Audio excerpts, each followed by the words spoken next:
Good day, everyone. Welcome again to another video lesson about front office. This is Miss Pitigwen, your home economics teacher.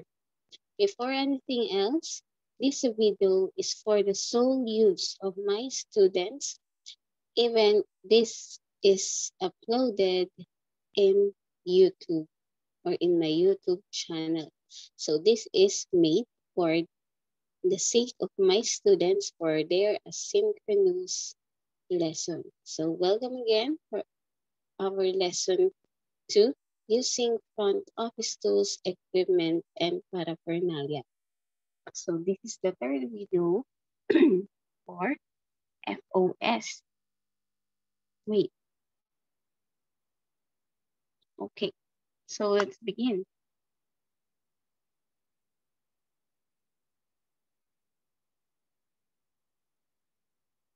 So business establishments that maintain the front office use different tools, equipment, and materials to deliver efficient service to their guests, right? And those tools were discussed in the past video lessons. Okay, services will be easier and faster if appropriate tools and equipment are utilized. Again, I want to highlight this. Wait, I want to highlight this or underline this. Services will be easier and faster if if appropriate tools and equipment are utilized, meaning will be easier. Services will be provided easier if the tools are properly used. Utilize means use. Clear and accurate knowledge on their proper use together with their maintenance is required to make the task effective. So it means just knowing how to use the tools isn't enough, but you need to you need to also know how to maintain or to clean the said tools. Okay?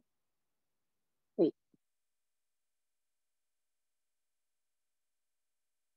the said tools. Okay, in this lesson, proper usage and maintenance of different front office tools, equipment, and paraphernalia will be discussed, well as the necessary safety and security to remind students the importance of precautions in performing the job. This video won't last long, unlike the others, so stay with me until the end, for you will have a self-check activity. Do not fast forward the video. This is a short lesson. Okay, tools and equipment are great help in front office job, right? Do you agree?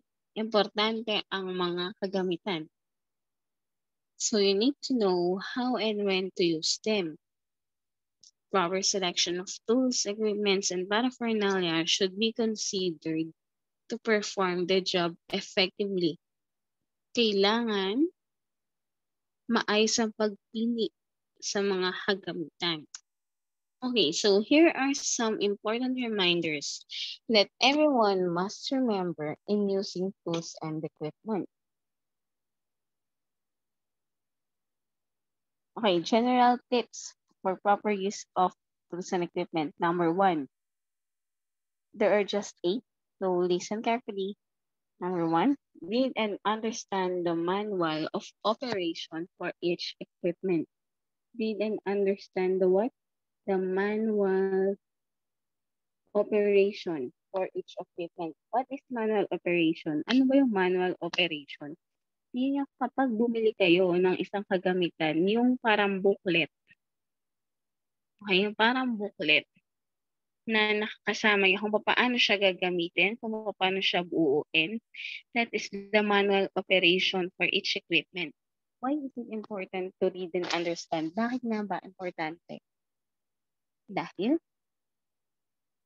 okay, para malaman kung paano bubuuin or gagamitin yung isang kagamitan. For example, yung computer. Hindi mo pwedeng in desktop computer. hindi mo yun mabubuksan kung ang uunahin mong buksan, halimbawa, ay ang monitor. Ano ba yung monitor?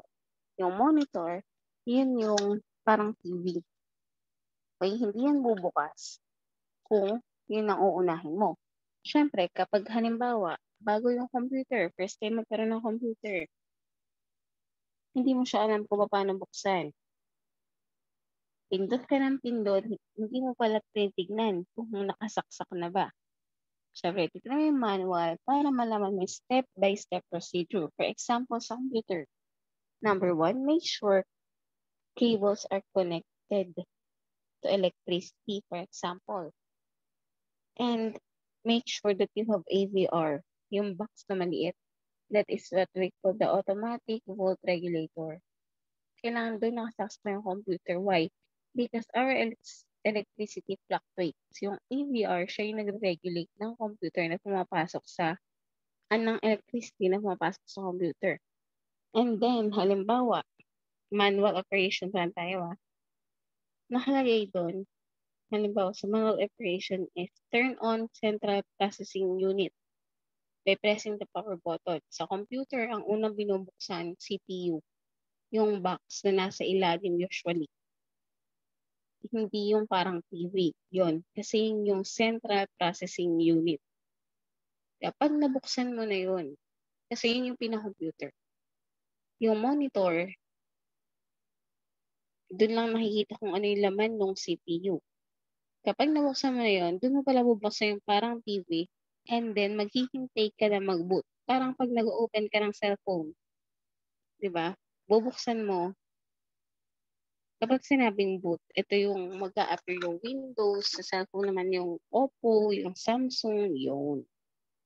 Okay, so it is important to read and understand the manual of operations to avoid disasters.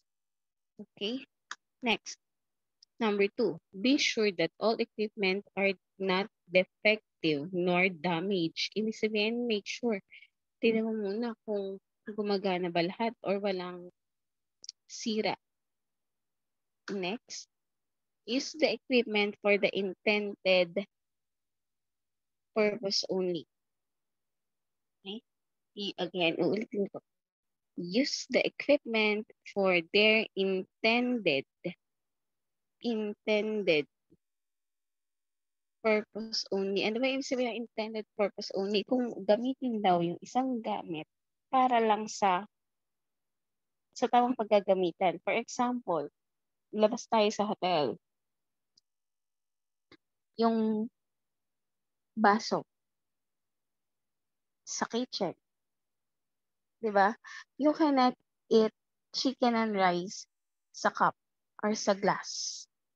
Why? Because the function of the glass is for the liquid for your drinks. Balik tayo sa hotel. Hindi mo pwedeng gamitin yung computer para mag-Facebook, para maglaro.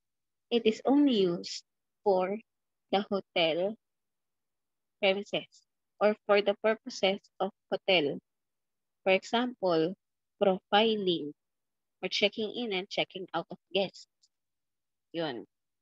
O yung magbubook ng online, that is their own use. Hindi para sa FB, Twitter, YouTube, hindi para doon. Use it only for in the intended purpose. Next, handle all electrical tools and equipment with care and caution. Kapag ang gagawin daw ay electrical tools and equipment, kailangang mag-ingat. Okay? Kasi minsan, mali yung pagkakasaksak, nag-short circuit, sira na. So, kailangan maingat or minsan yung wire. Nabalatan pala. Tapos nadikitan, nagkaroon ng ground oriented. That is electrical hazard. So, kailangan handle all tools with care, not just electrical, but every tool. Number 5, all equipment must be turned off when unattended or not in use. lahat ng equipment, lahat ng kagamitan ay pinapatay. Hindi iniiwanan ng walang tao or nagbabantay or nakatingin. Why? Kasi pwede nga mag-short circuit, especially electric. The computers, hindi yan pwedeng laging maghapon magdamag na kasindi. Okay? Kasi kapag na-overuse yan, nag-shorten yung buhay niya nag-shorten yung buhay niya. Imbis na matagal mo siyang maggamit, umiiksi. Okay? Para maiwas na rin sa trouble. Okay, next, all power tools must be properly grounded before they are used. Number 7, clean the equipment after use and store them properly and always keep them dry. Clean the equipment. Linisin ang mga kagamitan. For example, yung telephone. Especially now, COVID, may laway kapag gumagamit ng telephone. Dapat yung nililinis agad after use. Yung mga in-store naman, for example, yung mga maliliit na yung mga pen, ano pa ba? Yung mga stapler or other tools, calculator, and always keep them dry. Dry, tuyo, hindi pwedeng basa. Okay? Keep them dry. And then last, use appropriate personal protective equipment or PPE for specific requirements. As of the moment, all of us are using PPE.